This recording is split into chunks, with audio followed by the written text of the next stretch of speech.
Hey, welcome back, guys. So today on this video, we are talking about your Fireflies AI account, and more specifically, I'm going to quickly answer a question I keep getting a lot on my other video, and that is, how do you link or connect your Dropbox to your Fireflies AI account? So let's go ahead and talk about this. First off, guys, real quick video, not too many steps involved, so be sure to stick around to the end of the video. But why would you want to link your Dropbox to Fireflies AI anyways? Well, that's pretty easy. If you're running an online business, maybe a sales organization, you know that if you record your meetings or transcribe them with Fireflies AI, by linking your Dropbox, you can automatically send it into a Dropbox folder that can be shared with your team. Whatever the case is, it's a pretty easy process. It's handled here in your Fireflies AI account. Check my video description. I'll try to leave the written instructions there as well. But I've already logged into my Fireflies account, and this is the home screen. Now here on the home screen, if you want to link or connect your Dropbox, here on the left side, you're going to click on integrations. Once you do that, you're going to see the search bar right here. Go ahead and just type in Dropbox. After that, you should see the Dropbox logo. Go ahead and click on there. Okay, so here is where you can go ahead and link your Dropbox. You're going to click on this purple connect button. Next here on the right side, you want to click on authorize this connector.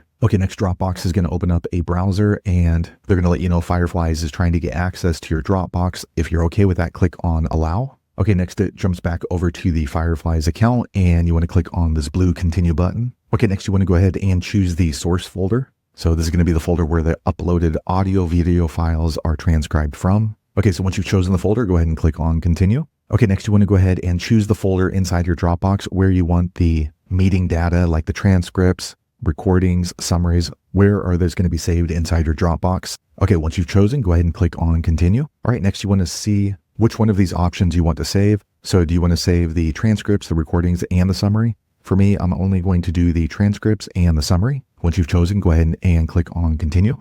Okay, lastly, you want to click on this blue save to complete your setup button. Okay, a quick second later, the page refreshes. Now you can see a green check mark next to my Dropbox up here. So now you can see my Dropbox is connected to my Fireflies AI. So there you have it, guys. If you're wondering how to link or connect your Dropbox to Fireflies AI, that's the easiest way I know how to do it. If you know an easier way, be sure to leave a comment below. Let the rest of us know how you did it. Hopefully you found that video useful. If so, click thumbs up or maybe consider subscribing to my channel, and I hope to see you on the next video. Thanks again for watching.